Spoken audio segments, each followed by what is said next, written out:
All right, everyone. Welcome to the couch. Red means go. With you as always, is Vic, my boy Tyler, and my boy Ramos over here. Hey. Hey. So, first thing we want to get to is sports. In particular, Messi. Lionel Messi actually scored his 253rd goal. He broke the record for most La Liga goals all time. A goal. Take that, Ronaldo. Take that, Ronaldo. It was actually a hat trick. So it was really unbelievable stuff to watch.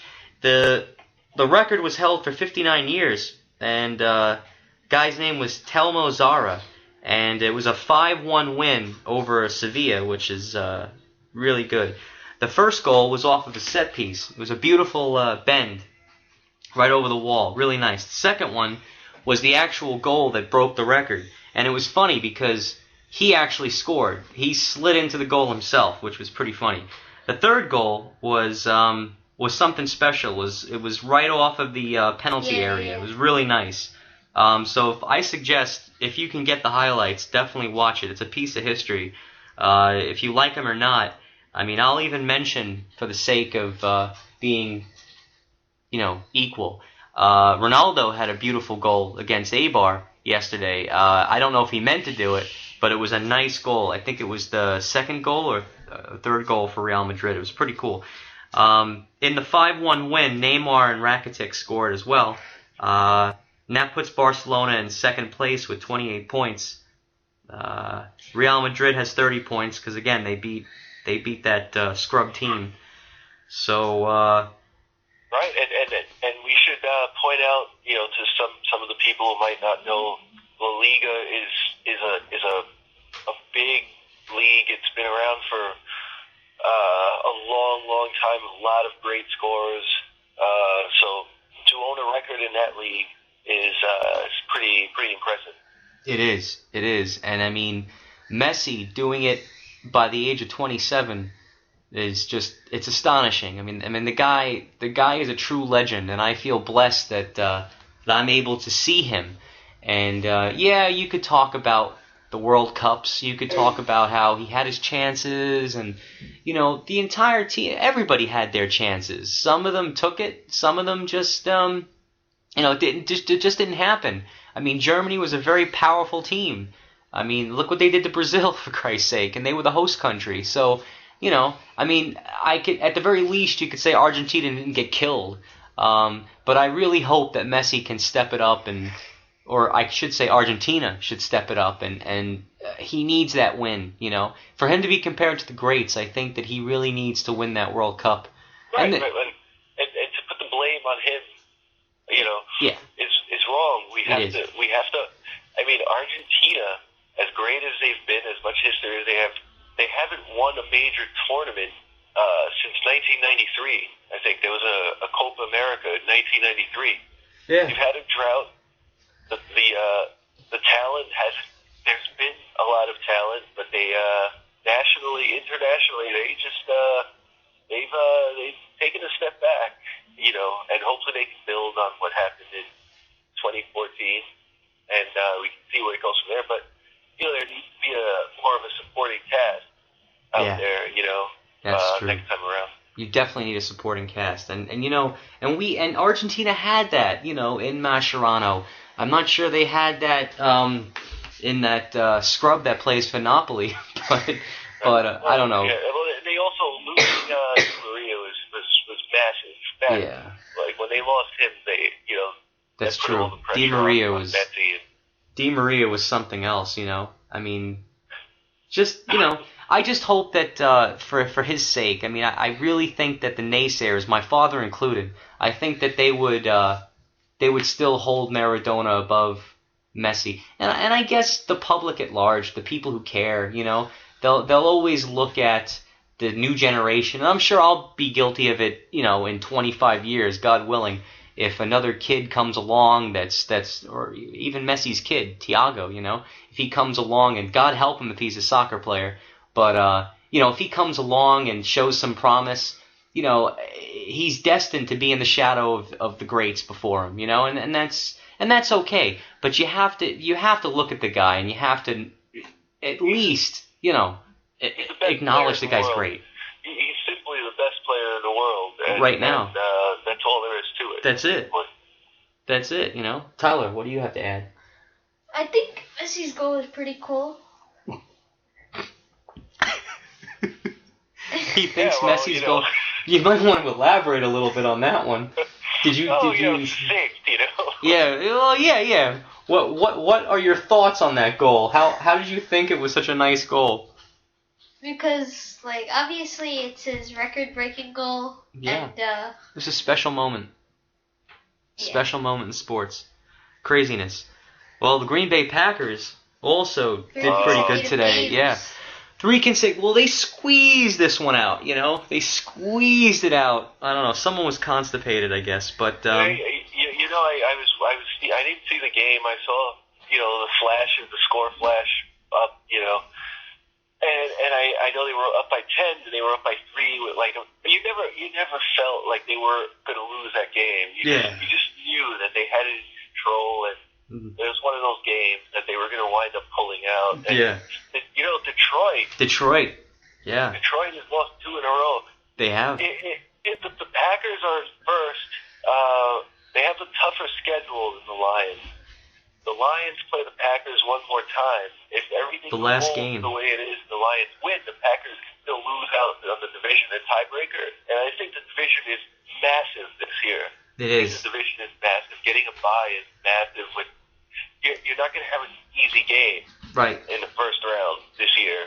All 6 teams are coming in. I think you'll have to be 11-5. Mm-hmm. You're not going to have an easy game. You want to get a bye. You want to get to the semifinal. The conference finals. Without having to bruise yourself up against somebody else. Well, the Packers' schedule. I mean, apart from New England, who they play next week at home, they after that they face off against Atlanta. And then they go to Buffalo. Both of those games are at home, by the way. Then they go to Buffalo if they've thawed out. Then they go to Tampa Bay. I mean, Tampa Bay is ridiculous. I mean, if they don't win there, they don't deserve to go anywhere. And then they come home and play Detroit. So, yeah, they do have a tougher schedule in the New England and Detroit area. But then again, we don't know how Detroit's going to look at that point. That's the last game of the season. So, we'll see what happens. The most important thing is this win brings them to 8-3, and they go above Detroit, and they're in first place in their division, which is awesome. Yeah, no, it's a big win, and I mean, you have to start thinking that Green Bay and New England are the Super Bowl teams. Oh yeah. I mean, these things can change. I just finished watching Denver, and Denver, their idea of defense is pass interference. Yeah. It looks like. Yeah. You can't trust Peyton on the road. It looks like New England is going to be the number 1 seed. I don't see at this point. They've beaten the Colts, the Broncos, and the Lions badly. Yeah. And I don't see who's going to beat them. And they look good. They've got a running game. Yeah. Not just one guy. They've got multiple guys who can run the ball, and they've got a passing game. The receivers aren't as great as you Gronk like. is healthy. That's worth mentioning.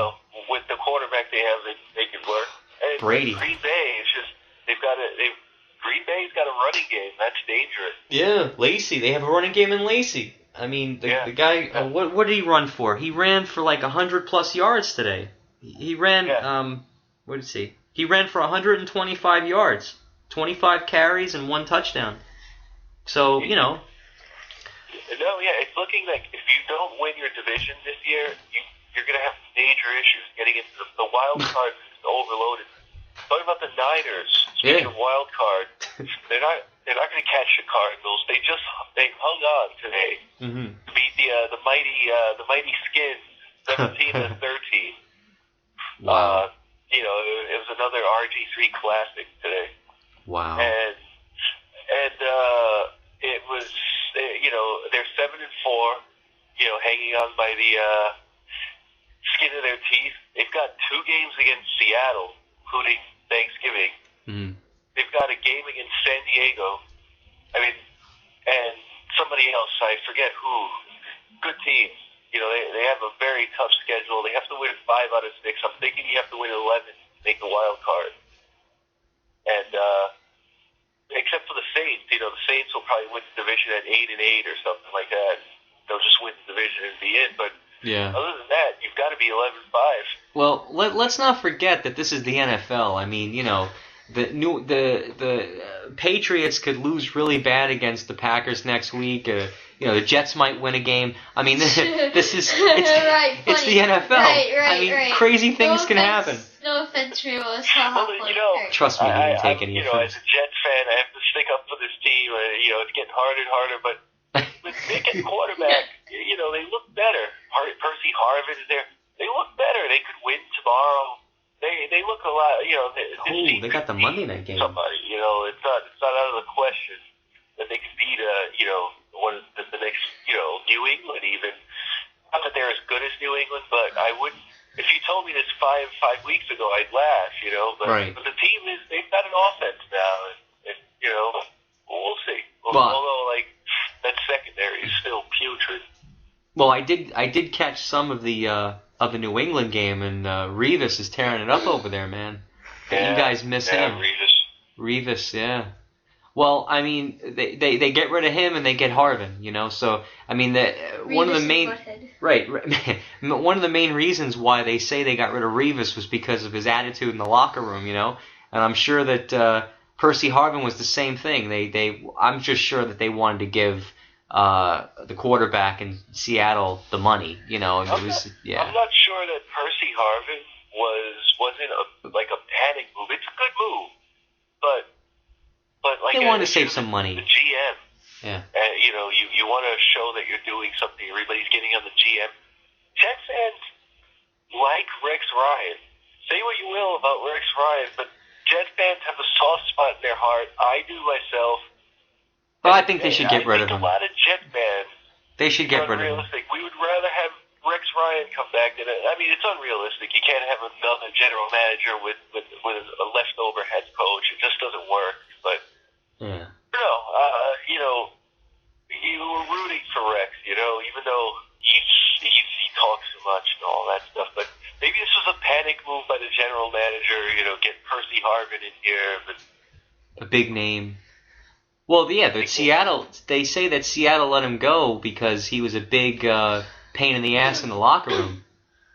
Right. Like he was talking a lot of shit and all this stuff, and it's like nobody wanted to hear it anymore. And to be honest, I don't think Seattle really needed him. I mean, they have a lot of weapons over there, but I don't think they're doing so well actually since his departure. So that's something they're probably kicking themselves about. You never can have too many less weapons. Well, you know, the last couple of years have shown us that Seattle's greatest offensive, the Seattle Seahawks' greatest weapon is the referees, basically. So they, you know, there were a lot of holding calls in the Super Bowl against the Bronco receivers. Let's not even talk about the 49er game. But Seattle is just not. They're good enough. They're going to make the playoffs. They're a contender. But I don't like their offensive weapons. You know, Baldwin. I mean, you know, their running game's all right. Oh yeah, they got Marshawn Lynch. Right, you know. But I still think Green Bay is the class of the NFC right now. It just looks that way. I mean, they're gonna be the representative. Yeah. I really mean, hope. You know, injuries, things can change, but you know, in Green Bay with home field advantage, you know, bring the trophy home. Field is tough to beat. Yeah. Well, I mean, look, Rodgers is not getting any younger. He's 30 or 31. He's definitely 30. So the time is ticking. But you know, I mean, if they can protect him, the guy could have another 8 years. You know, I mean, look at Manning, the good one, the good Manning, not the one that throws over. You know, it's true. You know, look at Peyton. Peyton is awesome, and the guy is what, 38? We disagree on this. Eli Manning has won 2 bowls. He played well in both Rogers needs to win that second because there's no way that Eli is better than Aaron. Okay, there's just no way. You know, pound for pound, Aaron Rodgers is the best quarterback in the league. Yeah, right now. Yeah. But it would be. He should get that second title. He needs that second title. Yeah. Shit, he should go for 3, man. I mean, this is Aaron Rodgers. Yeah. How many does Montana have? It seems to have come together for them this year. Yeah. So we'll see. How many does Montana have, Chris? What? How many does Montana have? Montana has 4. Oh, God. 4 titles. So does Bradshaw, right? Yeah, Bradshaw has 4 titles. What's the record? I don't know. I'm not sure. I think it is Montana and Bradshaw. Yeah, 4. 4 titles. Yeah. Go ahead, you could look it up if you want. You're not doing anything else. All right, well, we'll leave it there, and we'll just pause for a moment for our sponsors, and we'll come right back. That's my beer. That's my beer. That's my beer. That's my beer. Narragansett, that's my beer. That's my beer. That's my beer. That's my beer. Made right here. Narragansett, that's my beer. That's my beer. That's my beer. Narragansett. That's my beer. That's my beer. Made right here. Here in New England. Narragansett. That's my beer.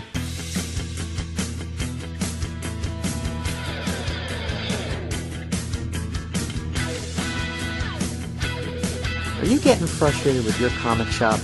They never seem to have the books you're looking for. Well, why don't you visit Royal Collectibles?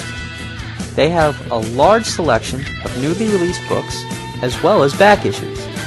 They also have an entire wall of graphic novels, all kinds of toys, statues, and memorabilia for kids from year 1 to 91. And guess what? The staff is pleasant, and they really know their comics. So check out Royal Collectibles, located at 9601 Metropolitan Avenue, just down the block from Trader Joe's. Or you can give them a call at 718-793-0543. Royal Collectibles, your friendly neighborhood comic book shop.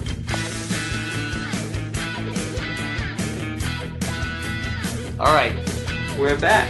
And we're going to actually pick up with Back to the Future tech. This is interesting stuff. If you lived under a rock for the past 20 plus years, or 30 years now, Jesus, I'm getting old, you should really check out the Back to the Future trilogy. It's a great trilogy.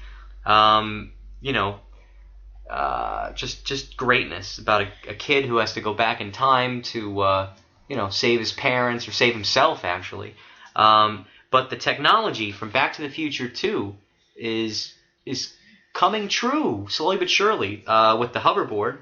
It's a Hendo hoverboard, and unfortunately it's $10,000, so it might take another decade to bring it down, but that should be interesting. There's actually a YouTube video of Tony Hawk riding around. It looks primitive, but it's a real hoverboard, and it does exactly what the movie says it's supposed to do.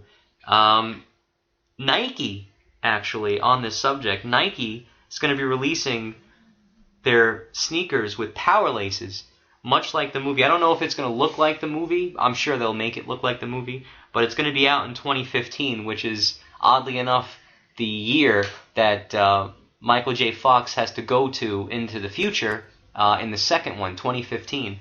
One other thing that's worth mentioning about this is the Aeromobile. This is a company that's going to be putting out, well, it's a prototype, but it actually works, and it's amazing stuff. It's called the Flying Roadster 3.0, and this thing has a ground speed of 124 miles per hour, and see, the whole idea, well, let me just get to this. The flight travel range, which is in the air, is 430 miles, or up to 4 hours. So you can fly from New York to Florida in this thing, which is awesome. And they've been I've read somewhere that they've been promising people the flying car since the 20s. And if I'm sure you can pull it up on your media. You could probably find stuff on YouTube with these guys, with the Wright brothers in the car with the flapping wings and all that stuff. But the one thing that was really in the way that stopped them was the fact that fuel efficiency. You know, by the time you got the thing in the air, it would have spent most of its fuel.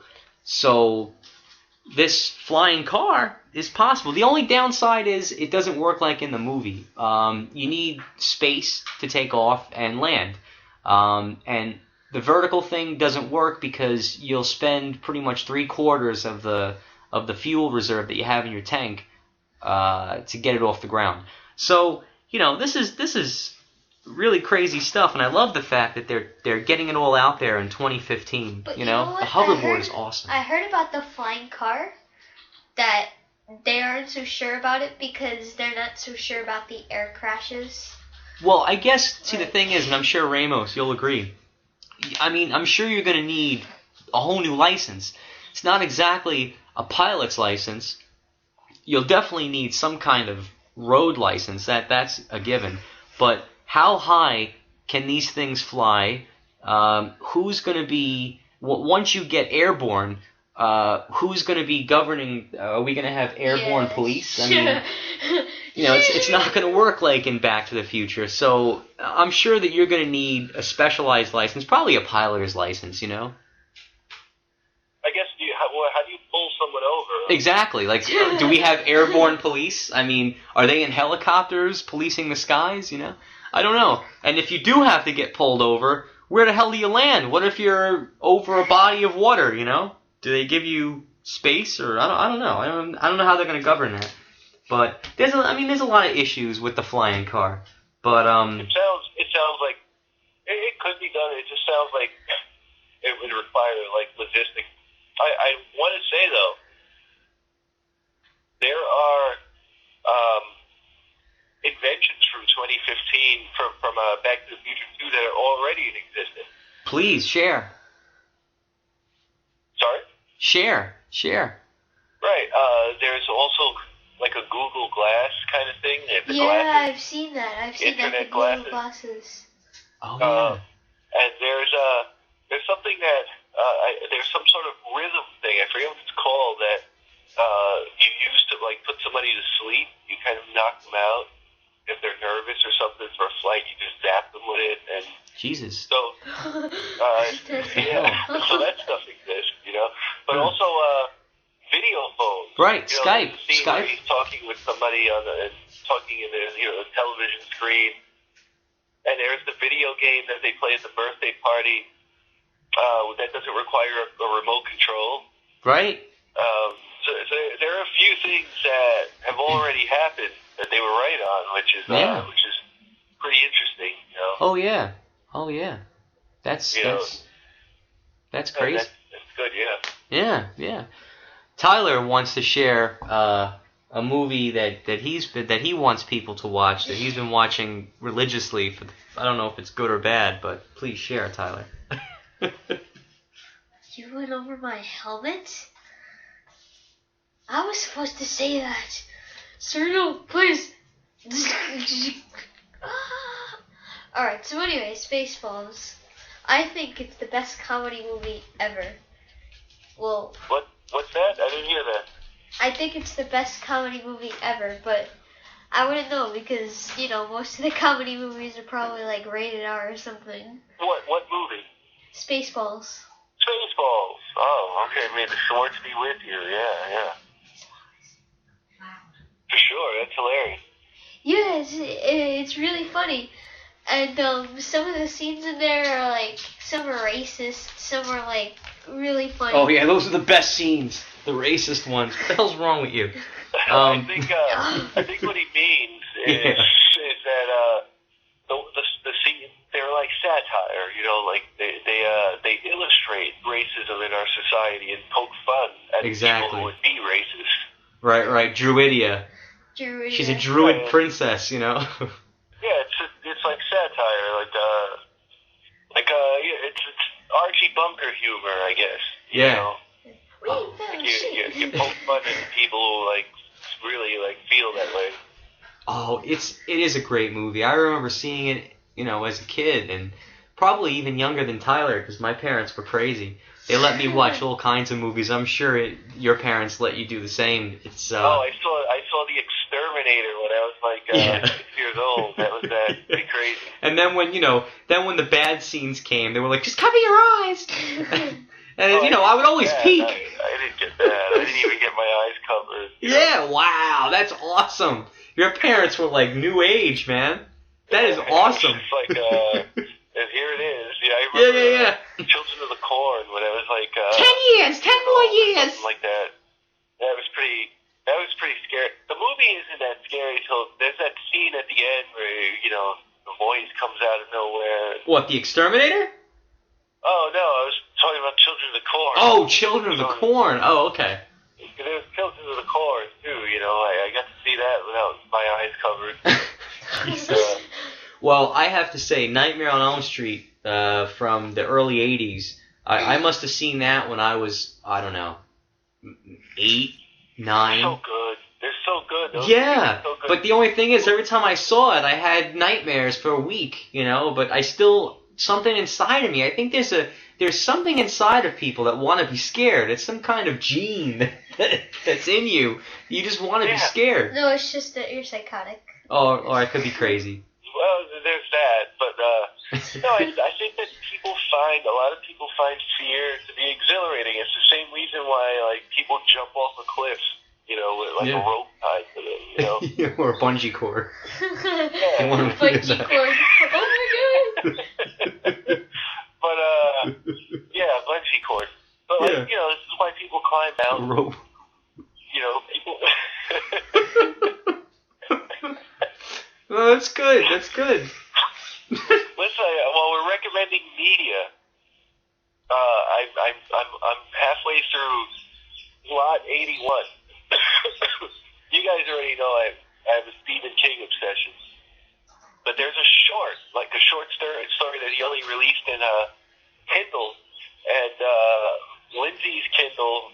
I figured that I might as well make use of it, and I bought this thing. It's like $3 on Amazon, and it's a really, really crazy story. It's scary stuff. Like What is it called?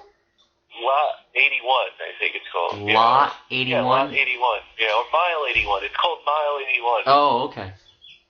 It's about an abandoned rest stop in Massachusetts where like there's this like car and all these good Samaritans go to they think that there's a problem with the car and horrible fates befall them.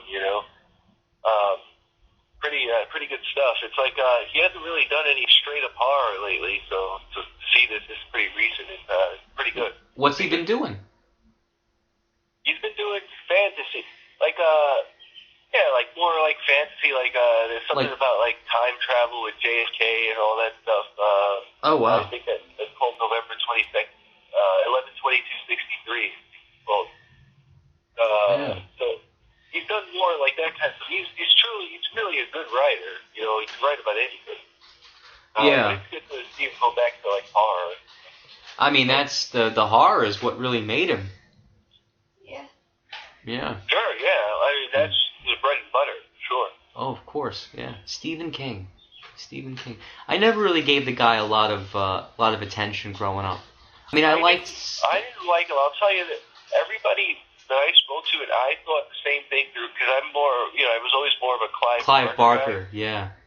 And the reason why is Stephen King's endings seem to be pretty crappy, right? Mm. Like all this great setup. The Mist is a good example, and all of a sudden, like you just kind of, it's like you get let down at the end. There's like something that isn't as good as the rest of the story. And that's the worst But, part. I That's mean, the without worst getting part. too deep into it, when you realize it, like unconscious fear, when it comes out into like regular life or unconscious stuff that's a big deal in our unconscious, when it comes out to real life, it's not that big of a deal, Mm. But it has more impact to us on the inside than it does on the outside. So each thing, I guess, is pointing that out where like the evil is finally like takes the shape of something like a spider or something like that, like it's it. Mm. It's never as thrilling, So Yeah. I think I'm starting to understand that now more than when I was younger. Mhm. Mhm.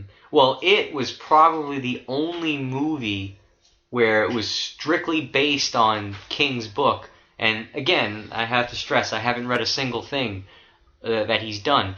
But the movies that I really loved was The Shining. But I've seen the made-for-TV movie that was strictly based on his book, and I didn't like it nearly as much as Kubrick's adaptation. So I attribute the 1980 movie to Kubrick, because he pretty much took it and redid it and made it screen-worthy.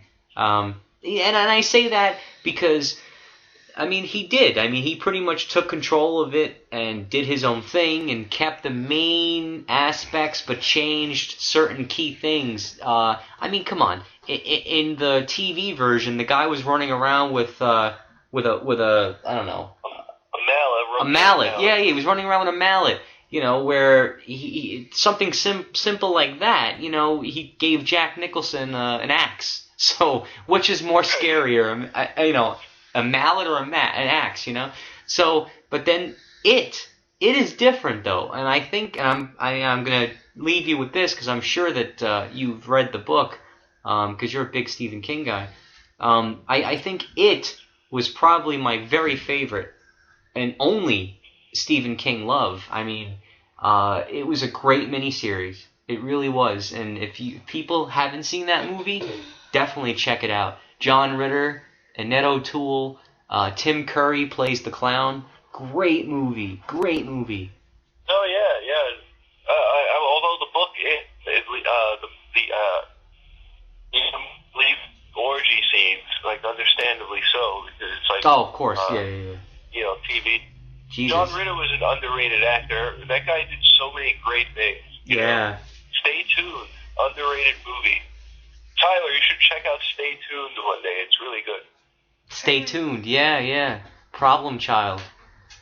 I don't think that Hollywood trusted him with a lot of serious roles because he was more known as Jack Tripper, the slapstick, comedic, falling on his ass type of guy, No, really, because that's he chauvinist, but I just think he had that appeal about him where people just expected him to be funny, But the only actor that I think really broke beyond that and showed people that he could be a true dramatic actor was Robin Williams. Robin Williams. Yeah. That guy, talk about slapstick. Rest in peace. Talk about just funny all the time. The guy was always on. And all of a sudden, he does a movie like 24-Hour Photo, or whatever that movie is called. He did that movie with Al Pacino, where he played that psychopath killer, he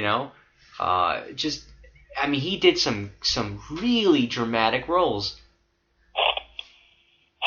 Yeah, definitely. It's the 24-Hour Photo is just like crazy. It is a great movie. And I'm forgetting what that movie is with Al Pacino. I think it was made in 2003. I think he started drinking, he said, after that movie. He never really said that it was after that movie, but he said he was in Alaska. And I know the movie takes place in Alaska. So, it's really horrible. And I really do think, and I'm going to put this out there, I really do think that it was Big Pharma that killed him. He had, I don't know, what did they say he had? 3 different painkillers, I think, or 2 different painkillers. 2 antipsychotic drugs and 2 Antidepressants. What was the name of there's some really weird name of the disease that he had. Well, maybe you can look it up. paranoid. Paranoid He is had a lot of things wrong with him. right. He had Parkinson's, and some of the drugs that he was taking for the Parkinson's causes schizophrenia, depression, and paranoia. And I don't know if you read this, but the day before they found him, or the day before he killed himself, he put all of his watches, 4 or 5 watches, in a sock, and he gave it to a friend of his because he said he didn't want them to have it. So if that's not fucking paranoia, I don't know what is. But anyway, we're kind of straying from the point. But Robin Williams is definitely one of those guys that broke the mold, and I think that Hollywood never really gave John Ritter a chance. And he was also taken from us way too early. He died, I think he was 50. That show, that was a great show. That first season was a great season. Didn't he pass out or drop Rules, right I think there? it was called. He died on the set. I forget what the name of the show was called. I think it was 8 Simple Rules for Dating My Daughter, or my teenage daughter, or something like that. Something like that. Yeah. He actually passed out on the show. Yeah, I've been trying to. Yeah, he died. I've been trying to get that show on Netflix, and the disc has been unavailable for like 2 years now. Wow. I'm trying to get that first season. I want to watch the first season. I'm a pirate, so I can definitely look it up for you. Yeah. I'll find it for you. Don't worry. Don't worry. All right, well, we'll leave it there and pause again for our sponsors. Crazy Eddie's greatest TV and video sale ever. Get a video recorder, color TV, large screen TV, video camera, even an audio video component system. Get it all on sale now during Crazy Eddie's greatest TV and video sale ever. Remember, we are not undersold. We will not be undersold. We cannot be undersold, and we mean it. So get anything and everything in TV and video. Get it now during Crazy Eddie's greatest TV and video sale ever. Crazy Eddie, his prices are insane. You getting hot? Yeah, you getting thirsty? Yeah, this is a job for Kool-Aid. Hey, Kool-Aid! Oh yeah, crash bang boom bang Kool-Aid wipes out thirst for you. Oh, yeah. Crash a bang a boomer with a big bright smile and a fun taste too. Oh, yeah. Super, hey, your friend's cool. Our friend's Kool-Aid. Kool-Aid brand soft drink mix. Oh yeah! Rugged, smoky, salty, stormy. But Freud, if you want an easy life, try something else. All right, so we're back. Tyler, do you want to lead in with something? You've been quiet. Yeah, I don't know. I've been looking at this addiction and health problems section. I can't find anything. Addiction and health. Do you have a problem that you want to talk about? Chris is a social worker. Chris, do you have any advice for my addicted son? He seems to be addicted to stupidity. My advice is addiction is caused by trying to cover up tension, stress. Go to face tension and stress. Go to your trusty, whatever it is. Chris, you're breaking up a little. Yeah, addiction. Can you hear me now? Yeah, I can hear you. Addiction is covering up stress and tension. That's the root. You feel stressed about something, you feel tension, you don't want to think about it, you go to something else. And the addiction can take any form. Food, smokes, anything, That's true. Lying. Cheating. Cheating, yes. Some people get addicted to green M&Ms. All they do is buy packs of M&Ms. Yeah, and separate all the green ones and throw the rest out. Man, that's psychotic. Max out their credit cards on M&Ms, Jesus. Throw them all out except for the green one. Crazy stuff. By the way, I have an update for the listeners. On episode 1, we had this. We ended the show rather humorously. I asked Tyler a very simple and innocent question. What did you pick as your confirmation name? Fairly simple question. He tells me, I picked Francis. And I'm like, Francis? Padre Pio. I said, you picked Francisco? He goes, no. And all hell broke loose because, Padre Pio's real name is Francisco Forgione. So when he went to practice, because, Tyler actually did get confirmed this past Friday, he went to practice on Wednesday, and I heard that they thought he wanted to pick Padre Pio. They were actually going to call him Padre Pio. It's like, wait, that's not a confirmation name, you know? So, and on top of that, the teacher was arguing with Lauren, arguing with my wife, saying, well, that's what he wrote down. That's what he wrote down. So what? If the kid wrote Daffy Duck, are you going to honor that? Tyler Padre Pio. Yeah, Tyler Robert Padre Pio de Lucia. So it's like, it's how fucking ridiculous, right? And you're a grown woman, and you're gonna argue this. You know, I could have wrote down Rex Ryan. You know, are you gonna allow me to be called Rex Ryan? Tyler Robert Rex Ryan de Lucia? So, in the end, despite the arguments from his teacher, Tyler was able to pick Francisco, but he originally said he wanted to be called Padre Pio. Wow. Tyler is definitely a. Yo, you want some? Yeah. Speaking of which, I found the top 10 weirdest addictions. Ooh. So.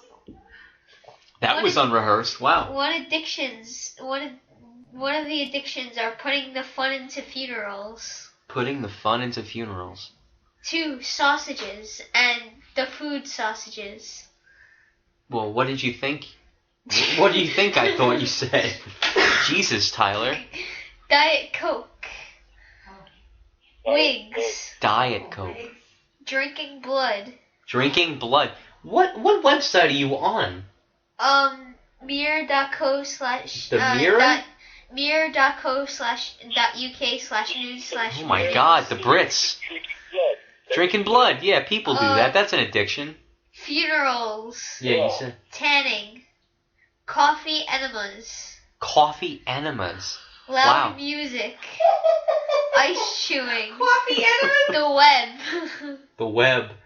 Yeah. Wow. Oh, but what would make a coffee enema different than like a regular enema? 'Cause I'm not like I don't know. I'm not a doctor. I have no idea. Well, it's just the idea that you're putting coffee up your ass. It's just hilarious. Does that work? I don't know. I'll try it and I'll let you know. I mean, I did hear that college kids, what they're doing to get the buzz quicker is they're like putting alcohol directly into their eyes. Right. You know? Or they're shooting it somehow. I mean, how crazy can you be? Wait, on Dr. Phil one day, there's going to be a lady who's addicted to drinking hand sanitizer to get drunk. All right, well, you know, let me just put it out there for you Dr. Phil people. Dr. Phil is quickly and steadily becoming Maury Povich. The shows this year, and I don't watch Dr. Phil. I don't want to watch Dr. Phil, but my wife. No, because you watch it, and it does suck you in. I mean, there's been some crazy shows this season, shows that are not normal. They're not normal. Lauren, give me one good example of one of these shows that are just out of left field. Just give me one. The good-looking homeless guy in New York City and Boston. All right, well What? No, go ahead. Off the wall? Off the wall. Okay, hold on. Okay, so that's not that off the wall. Off the wall. I mean, the fact that he's getting play is off the wall, but he actually reminds me of John, by the way. Yeah, he does. Yeah, it's been a crazy season. Stuff that you would not believe that is happening.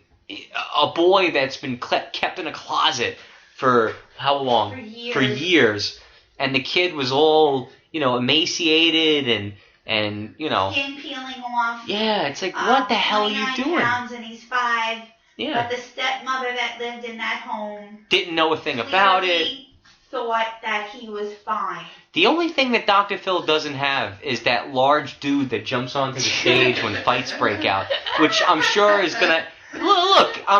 Listen, Lauren, that's gonna be next season. I'm just letting you know. I'm letting you know.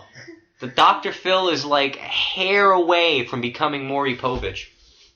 But anyway, having said that, it's craziness. It really is. Dr. Phil. I love Dr. Phil. Of course you do. I really do. She kills me with this Dr. Phil guy. He looks like Frankenstein. He walks like Frankenstein. It's hilarious. Todd.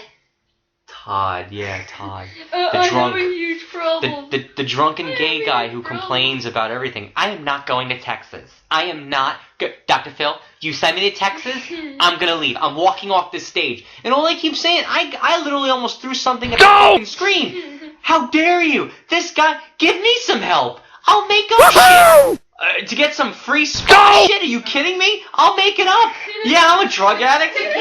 Yeah, I want to get pampered. Are you kidding? Take me to Texas. Take me to Detroit. Are you kidding? To get away from your job. Yes. Wait. For at least 3 months. Oh, up to 2 years. A 3-month vacation. Up to 2 years. Hell yeah, Dr. Phil. Lauren. Keep acting psychotic. Call this guy. Call him. Tell him how I beat my kids on a regular bit. Well, don't say that because I'll get arrested. Never. But and you didn't hear that, Chris, or people out there. I don't do that. But you understand where I'm going with this. I mean, this fucking guy. You can connect with Dr. Phil. Yeah. You can. Of course you can. Chris can connect with him. So you're saying you could make up like you could make up like some sort of like addiction to midgets and I could make up an addiction to anything. I'm addicted to eating my soap, and he'll send me to rehab for 3 months. What's the term for that? Pica. Pica, yeah. Yeah. I have pica, Dr. Phil. Please, take me away from my life, my daily life, and my job for 3 months. Put me in some rehab facility in Texas, and I'll stay there. On Padre Island. Yeah. Oh, that's right, on Padre Island. How funny is that? And meanwhile, this kid Todd, who was on Survivor China, by the way, and, he didn't look like he had problems then. I think this guy Todd, which is a name, by the way, but anyway, this guy Todd, he's like, if you send me to Texas, I'm leaving. Screw you! Leave! Go back to your apartment and drink yourself to death. I'll take the free vacation. Okay, Worst Spouse in America, August 25th, 2003. Julia discovered Lewis in 1993 and says that she remarried him because he promised things would get better. She says he drinks constantly, calls her names, and often doesn't come home at night. She says... What's the problem? She isn't that he only came on the show to prove she is crazy and ridiculous. So he got sent to a rehab facility and got pampered for 3 months. How awesome is that? Find out if Julia and Lewis are still fighting. Oh boy. I can't wait. Julia nominated Lewis the worst spouse in America because of his affairs and partying. I'm sure that's not true. Lewis, she has no idea what the worst spouse in America is like. Lewis promised He's burying his third wife right now. You won't believe what he did instead. You won't believe what he did instead. See how his family is doing today. Alright. Like I said, Maury Povich. Just a more intelligent version of Maury Povich. So I think what we're going to do is we're going to leave it there. And we're going to close up the couch by telling you who we are again. Guest star Lauren. Hello, Lauren DeLucia. That's right. Guest star Lauren Marie, for you people out there. I'm Victor William. This is the Thai Guy. And... It's Chris. Alright. Hello. Have a good night, people. We'll see you again. Or you'll hear us again. Bye.